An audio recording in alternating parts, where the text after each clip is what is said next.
Okay, we're in Sanhedrin, Pei Beis, Amid Aleph, 3 lines from the end of the page. In the Schottenstein is 82A3. Shmuel Amar. Okay. The Gemara is in the middle discussing like this. The Pinchas story. Okay? The Jewish guys were fooling around with the Midianite girls. The tribe of the Shimon went to their leader Zimri and they said, "Why aren't you sticking up for us?" Bottom line is he took the shiksa, brought it to Moshe Rabbeinu and said, "Is she allowed or not?" Moshe Rabbeinu said no. So he said, "Who permitted for you Bas Yisrael?" She was also not Jewish. So Moshe Rabbeinu felt bad. Pinchas came and he said to Moshe Rabbeinu, "Listen, you taught us a law that a guy who's in middle of relations with a non-Jewish shiksa, the zealous people can kill him." Right? So Moshe Rabbeinu said, "You may remembered it, go do it." And Pinchas went, but it says over there in the part of Vayad Pinchas saw. Pinchas saw. So the Gemara asked before, the Gemara is in the middle of now. What did he see? Okay? So the first thing he answered, what did he saw? He saw what was happening. He saw what Zimri was doing, and he remembered the halacha that Moshe Rabbeinu told him that if you're having relations with a non-Jewish woman, a guy can kill him. That's Rav's opinion. Shmuel Amar, Shmuel said like this. Ra'ah, he saw, meaning he remembered. There's a pasuk that says like this. Ein chachma ve'ein tvuna. There's no wisdom or understanding or eitzah or counsel against leneged Hashem when it comes to against Hashem. Meaning, there's a very important, interesting halacha. Kol makom sheyesh chilul Hashem. Any place where there's a desecration of God's name, like in the Zimri story, in Chol and Kavod l'Rav, you don't even give respect to a teacher, to a Rav. Remember that Zimri was a leader, right? Like the people we learned before, the Gemara is telling him, who are you to make fun of Zimri? Zimri was a Jewish leader, the head of the tribe of Shimon. But he remembered the halacha that anytime there's a desecration of God's name, there's no Rav, there's no anybody. Everybody has to act accordingly. Okay, so then the Gemara says like this. Rabbi Yitzchak Amar Rabbi Lazar, another interpretation. What did Pinchas see? Because the pasuk said Pinchas saw. So the question, right, what did he see? So it says, Rabbi Yitzchak Amar Rabbi Lazar, Rosh Malach v'yishchiz ba'am. Pinchas saw that the angel of death was coming and starting to kill people. There was an epidemic. 24,000 people died, the pasuk says. So Pinchas saw, physically, he saw that the angel of death was coming and working. So then the pasuk says, what did he do? He got up from the middle of the community. He took a spear in his hand, and he did what he did. So the Gemara says, the fact that it says he got up, right? He got up and took the spear, means number one, he was sitting, and secondly, he didn't have the spear in his hand. Okay, so mikan, it's interesting. From here, the Gemara said we learn halacha. You're not allowed to go with weapons into a shul, into your Beis Medrash study hall. In other words, because what does the pasuk say? Pinchas obviously was in the Beis Medrash, right? Because he was talking about the halacha of with Moshe Rabbeinu. And he told Moshe Rabbeinu, you taught us a halacha that we have to go kill him. So he's obviously sitting in the Beis Medrash with Moshe Rabbeinu. In fact, he came to Moshe Rabbeinu, who told him go do it. So that is the fact that it says he got up and he went and took a spear, meaning number one, he was sitting and learning. And secondly, you're not allowed to have a spear, which is a weapon in a Beis Medrash. No exception. So nowadays, with all that's going on, they're having people take... Correct. So that's why there's an exception to that rule. Here we go again. Exception. No, because it's not necessarily the halacha anyway. Okay. So what did he do? He did like this. Now, you have to understand, Pinchas is coming into a war zone of Shimon. They're all fighting Moshe Rabbeinu. They're fighting establishment, right? With this girl. So Pinchas had to be careful the way he approached into this circle to kill him. So it sounds like this. Shalav Shinana he took off the metal tip of the spear, and put it into his garment. We'll see and see why. Okay, next page. Okay, so he took off the metal part of the spear, so now it looked like a walking stick. So he's walking with this, officially with walking stick. Once he came to the tribe of Shimon, now he had to get in there. So he says, he says, what do you think? Levi is better than Shimon? Moshe Rabbeinu could do this and he can't. Okay? What do you think? No, he said, he said, I also want to sin. What do you think? Levi is more morally correct than Shimon? It's not true. You guys are immoral. I also want to be immoral. I also want to sin. Amrul, so the people said, Hanichulai, leave him go. He's one of us. He's also doing, he wants to commit an act of immorality. So what happened? Hitiru, they let him in. And then they said, Hitiru Perushin is a davar. Even the abstiners permitted the ruling. Okay? Meaning, if Pinchas could do this, the grandson of Aaron HaKohen, for sure we could do it. Okay, so then Pinchas got in, and once he got in, he put the metal back onto the spear, and he killed Zimri. It's like the way Caleb started his speech. Yeah, the way Caleb started the speech. Yes, 100%. Amir Rabbi Yochanan. So Rabbi Yochanan said, Shisha Nisim Nasul Lil Pinchas. 6 miracles happened that moment with Pinchas. When he killed Zimri, 6 miracles happened at that time. What were the 6 miracles? Okay, not to get too graphic. The only time you're allowed to kill the guy is if he's in the middle of the act.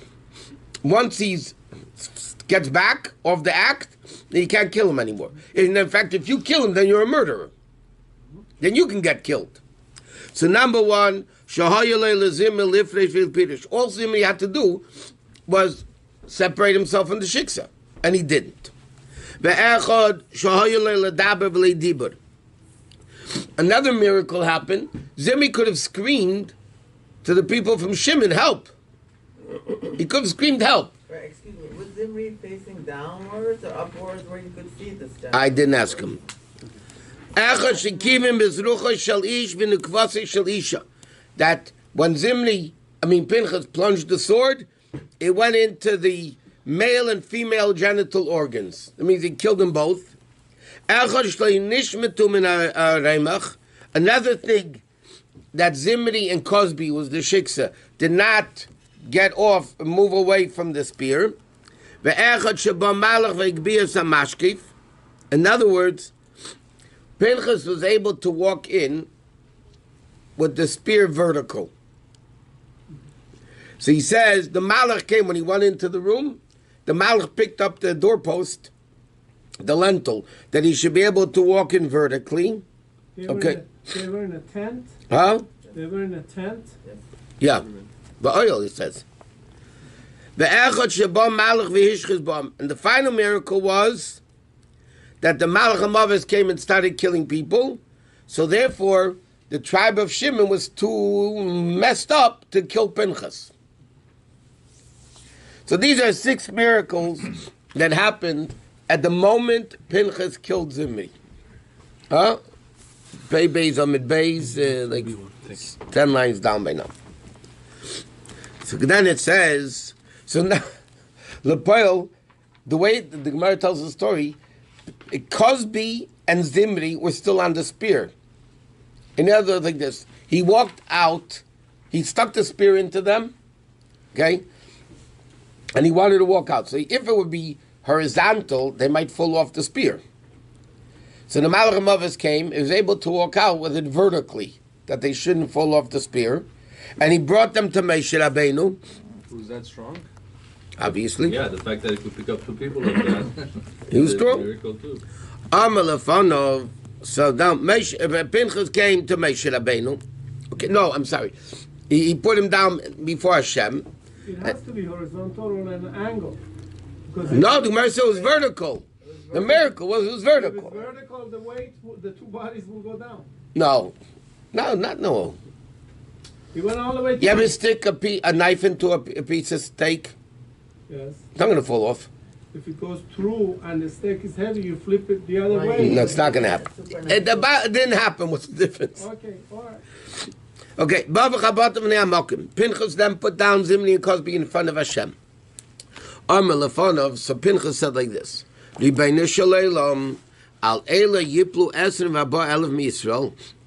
it just that because of these two people, 24,000 Jews should die? It's not right. Because of Zimri and Cosby's story, the pasuk says 24,000 Jews died. Right? He says, not fair. How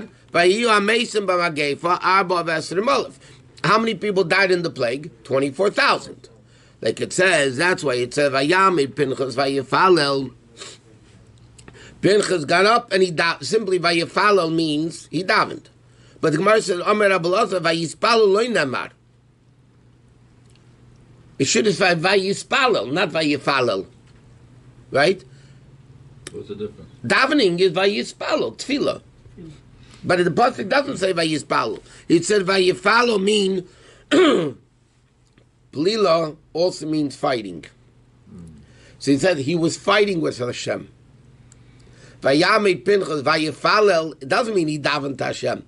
He was arguing with Hashem, why did you kill 24,000 people? Because of these two people. It wasn't just because of them, it was all the, a lot of men who were... The epidemic happened after the Cosby story.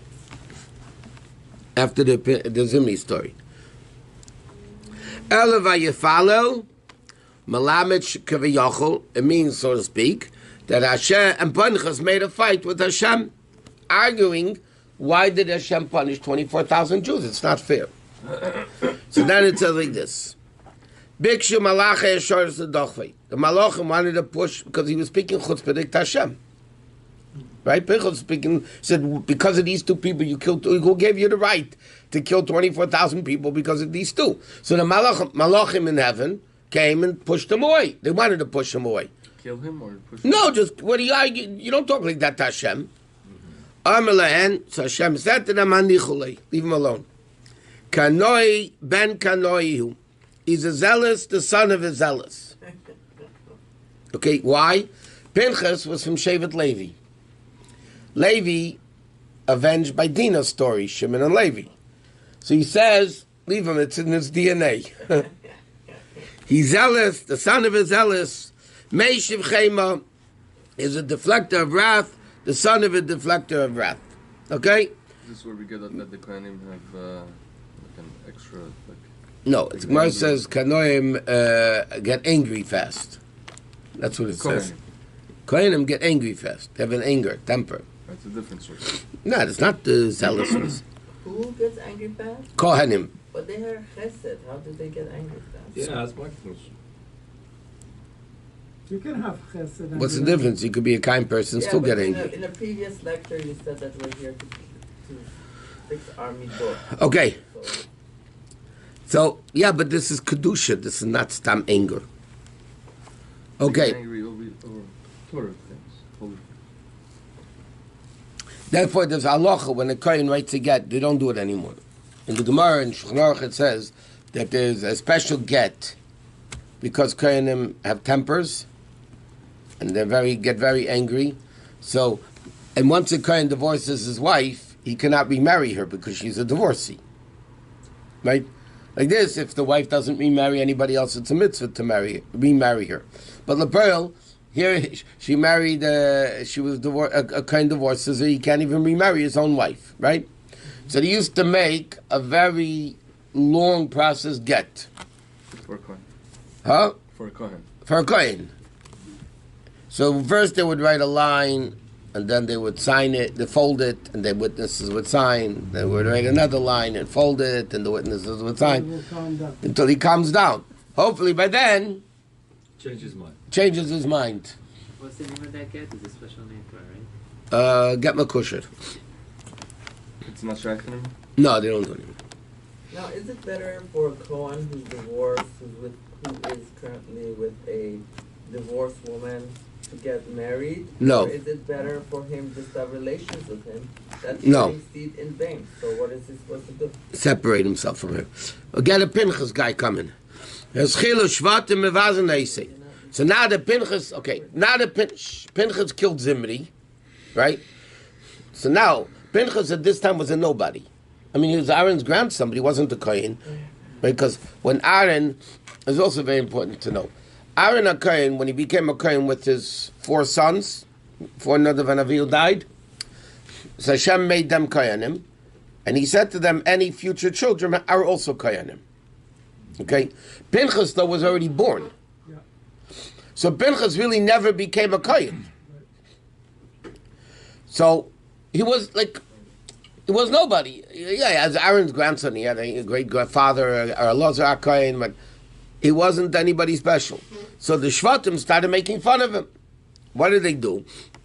The Isim ben Puti Azeh, look at this Puti, they called him. What is Puti is? Shapitim avi ime agolim laveda zara. Laveda zkechovim. He was a descendant of he married Yisrael's kids. I'm sorry. Elazar took Mibnei Putil. It says Elazar Kohen married one of Yisrael's descendants, whether a daughter, granddaughter, it doesn't matter. So Yisrael used to worship all the idols in the world, right? So they said, "Who do you think you are? Your grandfather was worshiping idols. So what are you mixing in here?" Yeah. Fattened calves for idols. Yeah. So that was through his mom. Shabbat. So what? Avi imer goma v'izkachavim. So what? He still has still his mother's son. V'harag nasi shevet mi Yisrael, and this guy is killing a leader. No, who do you think you are? Your grandfather was worshiping, fattening calves for Avodah Zarah, and you are killing a Jewish leader.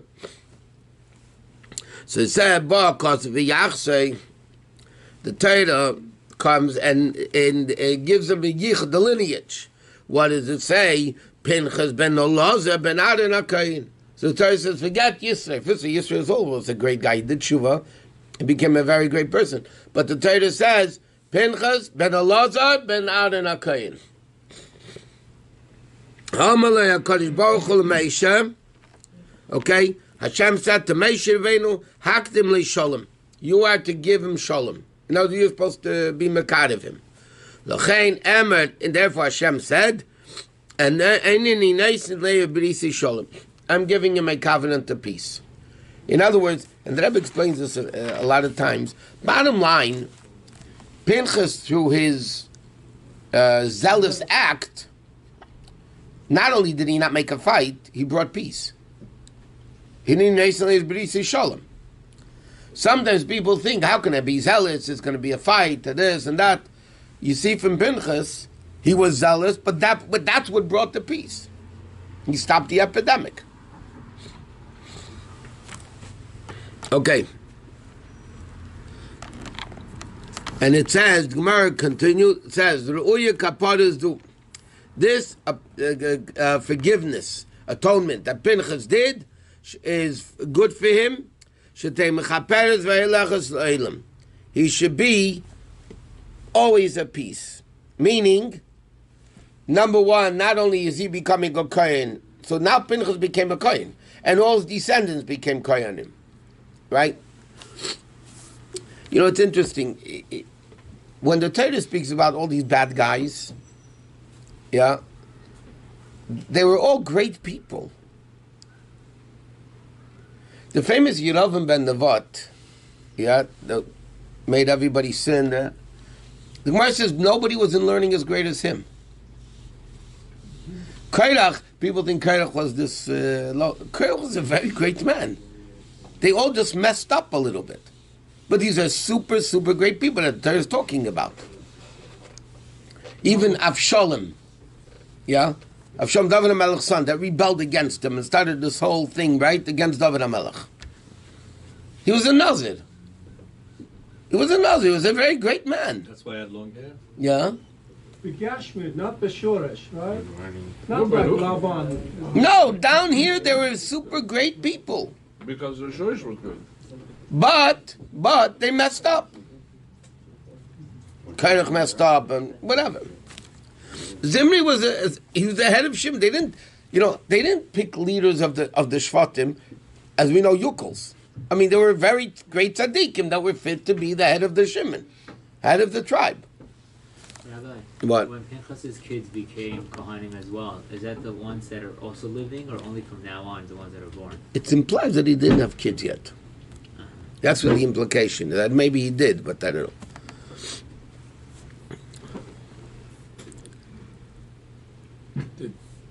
Did the children of Aaron have any other children? I mean, None of Avil didn't have children. I know, but Elazar and Isamar? Yeah, sure they had children. Okay, so only Pinchas became Kohen.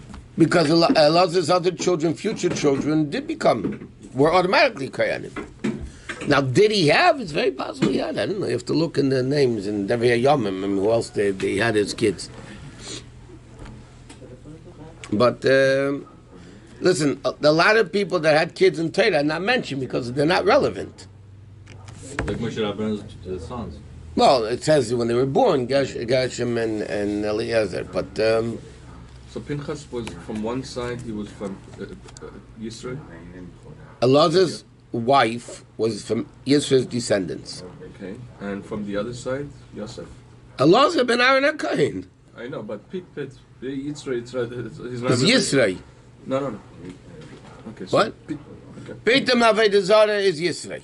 His mother came from Yisrael. His father came from Aaron HaKohen. I mean, his father's Aaron HaKohen's son. His mother was a descendant of Yisrael. So Elazar and Moshe Rabbeinu, besides being uncle and nephew, but they were really related through the wives also. Didn't Aaron Cohen marry one of his daughters too? No. Huh? No. Aaron made Elisheva Bas Aminadav. Aaron HaKohen was a brother-in-law with Kalev. Oh yeah. No. I mean, Nachshon Aminadav. Nachshon Aminadav. Kalev was Moshe Rabbeinu's brother. What? No. Was that his brother? In-law. In-law. You said brother. I said brother, I'm sorry, I meant brother-in-law. Kalev was Moshe Rabbeinu's brother-in-law. He married Miriam. Chor, one. Son of Miriam. Chor was Moshe Rabbeinu's nephew. So this has nothing to do with Yosef. It was Pit. No. It does, because it says it. Not the Gemara says it. It's a Medrash that says that, but the Gemara here says only Yisrael.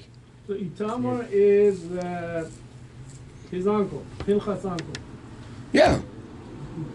Well, because the maternal grandparents. Moshe Rabbeinu was his great uncle. I mean, so There's no mention of. what?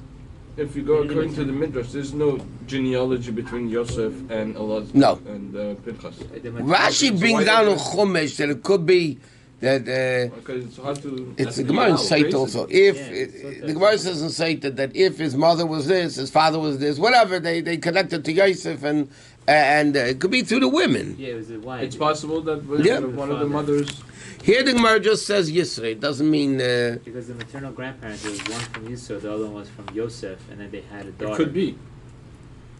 It could be that one of his grandmothers. I think Masechet Sotah talks about it clearly. Was from It says Yosef. it. Yeah, Seit also says it, but here the Gemara basically the way the Mefashim learn it was. So Pinchas had Eliyahu Hanavi's neshama, right? Or vice versa. Yeah, Pinchas was Well, it's the same neshama. So the question is, Zu Eliyahu. Isn't the Moshiach supposed to come from Pinchas? no. Yehuda family. Shia comes from Yehuda. What's interesting, it says, while we're going off topic anyway, Pinchas Zaliyahu. Yeah. Right? So the Rebbe has, and it's back a look at the Sikh, it's a very interesting thing. The Rebbe has in a letter, somebody asked, L'cha'era, it should say Eliyahu Zeh Pinchas. Who was first? Pinchas. So now you come to Eliyahu Navi, you say, who's Eliyahu Navi? Eliyahu Navi is Pinchas. It doesn't say Eliyahu Zeh Pinchas. It says Pinchas Eliyahu. So they asked the Rebbe why it should say Eliyahu Zeh Pinchas.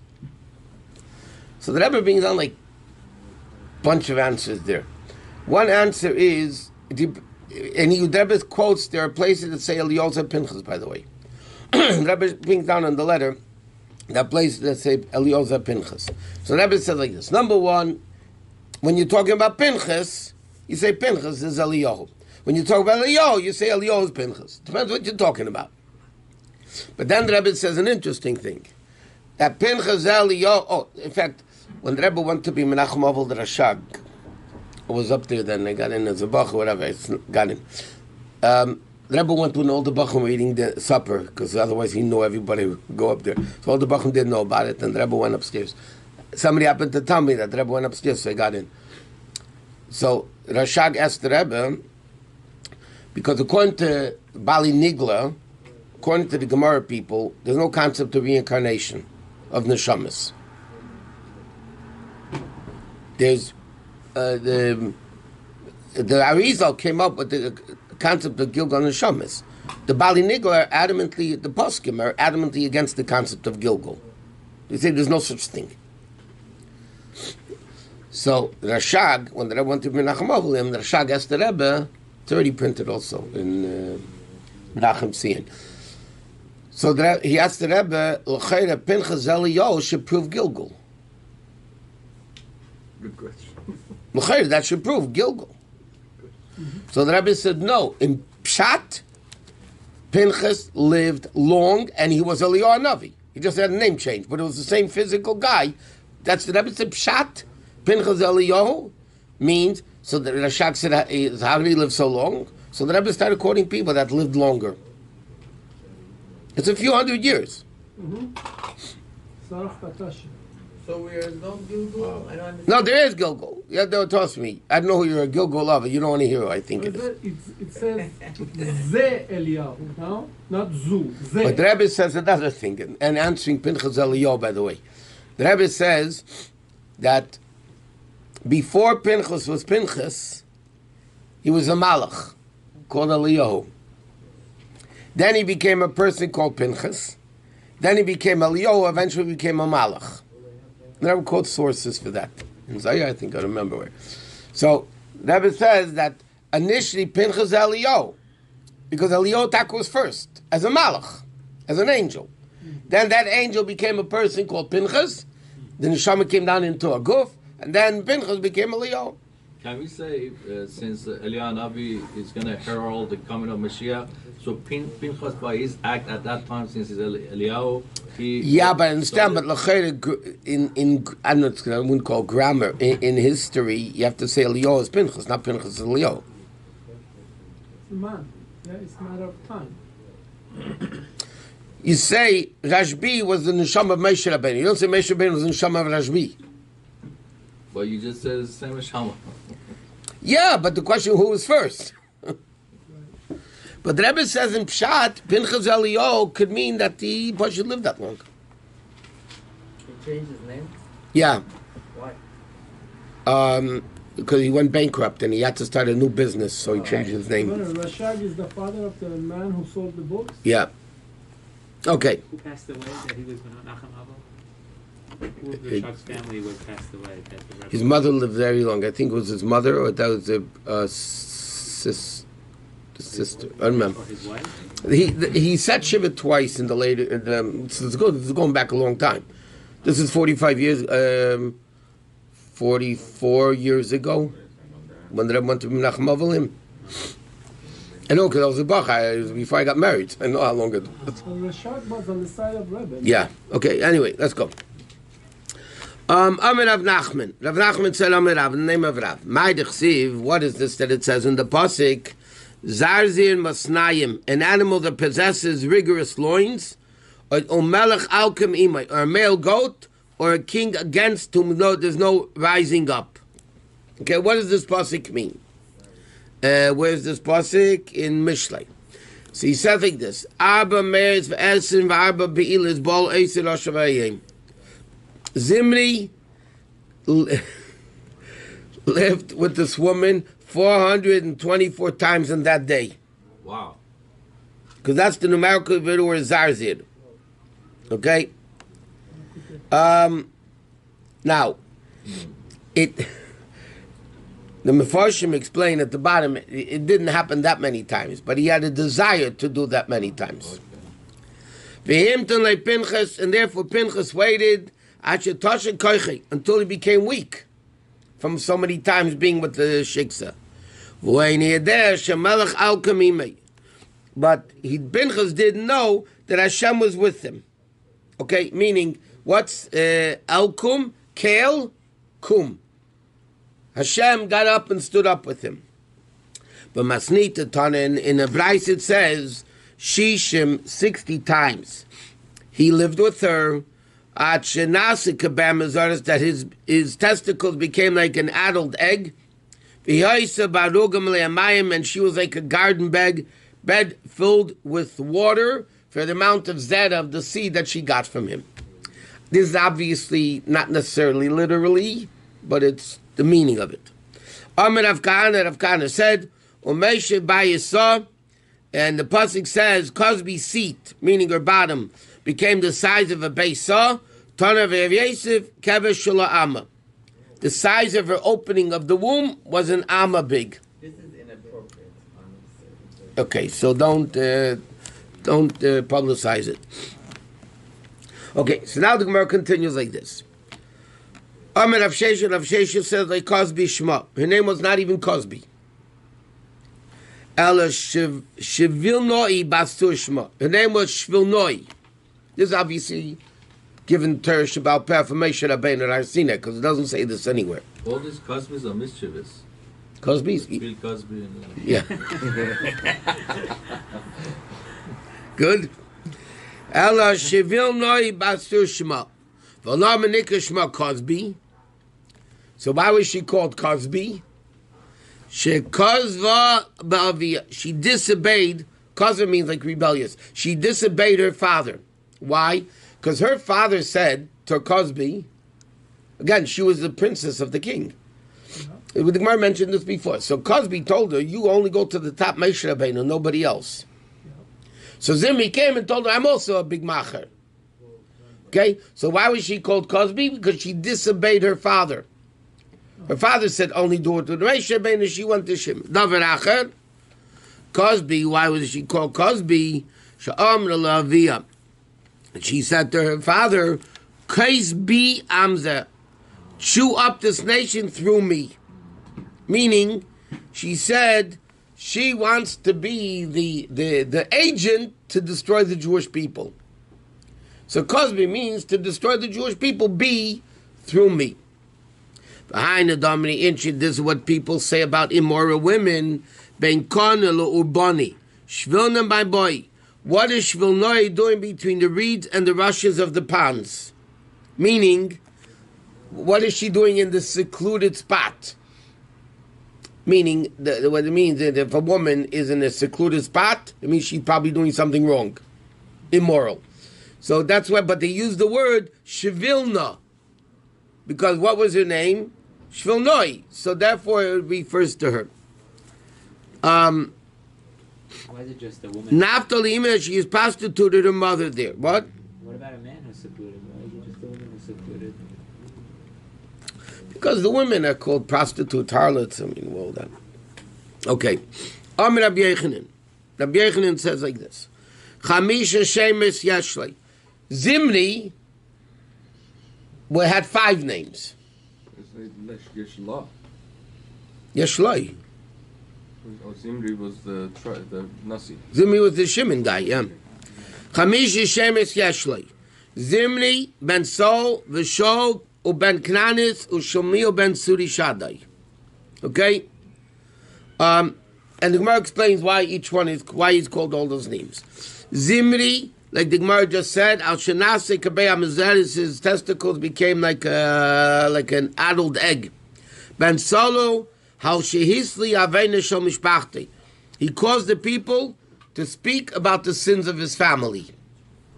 About how about the adult, like the Gemara says, if there's a bad seed, right, everybody's spoken about in the negative way. Shol, why was it Shol? Shal shehish shel atzmi ledvar aveda. He let himself out. He lent himself out to do sin.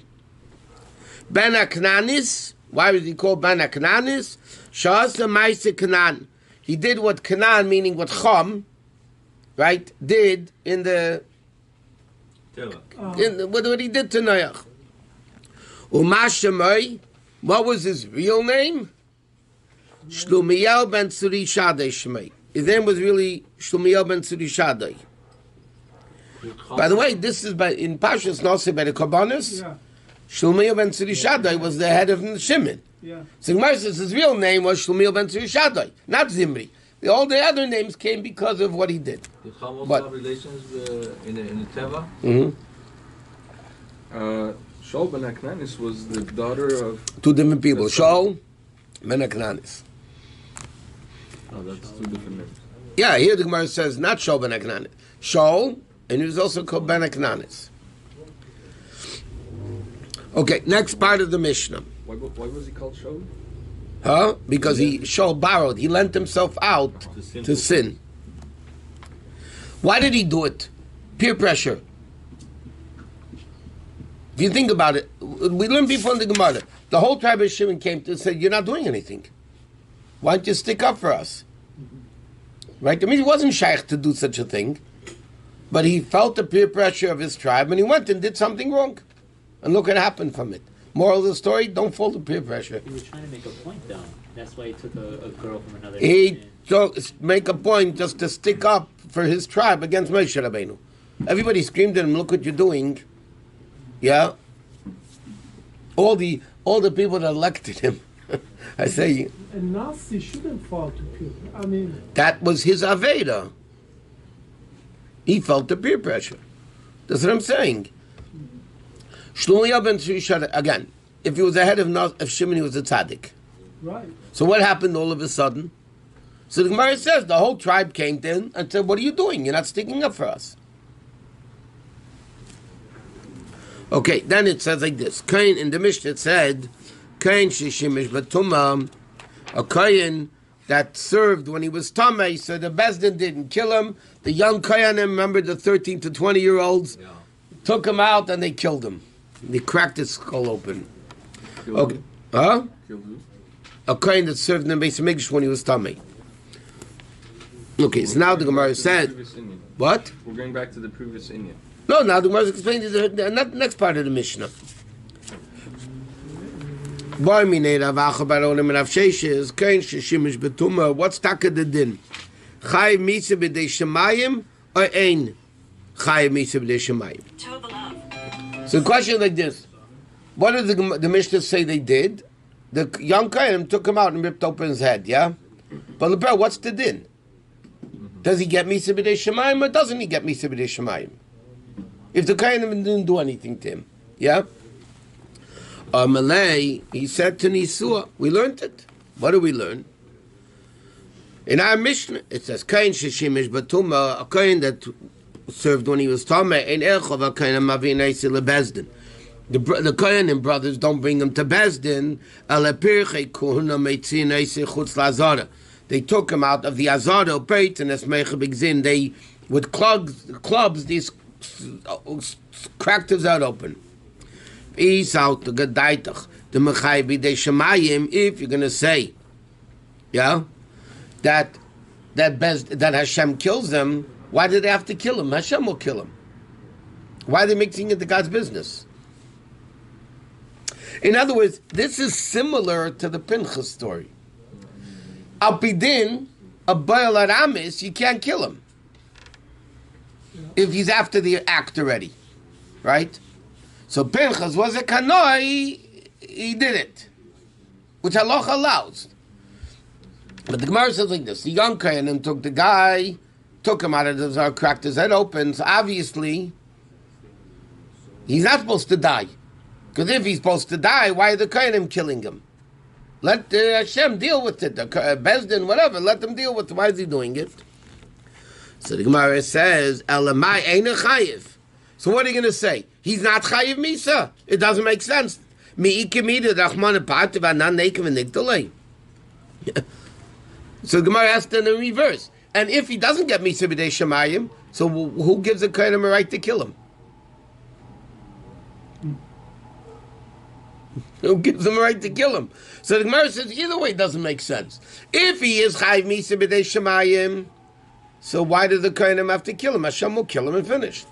If he doesn't get Misa, where do we get a right to kill somebody who's not Chayiv Misa? So the Gemara says, no, we do find it. What we learned before in the Mishnah. Now we learned before in the Mishnah, remember a guy that did Averis that keeps getting Malchus. So what do they do? Put him in the pen. You bring him into a cell to die. Yeah?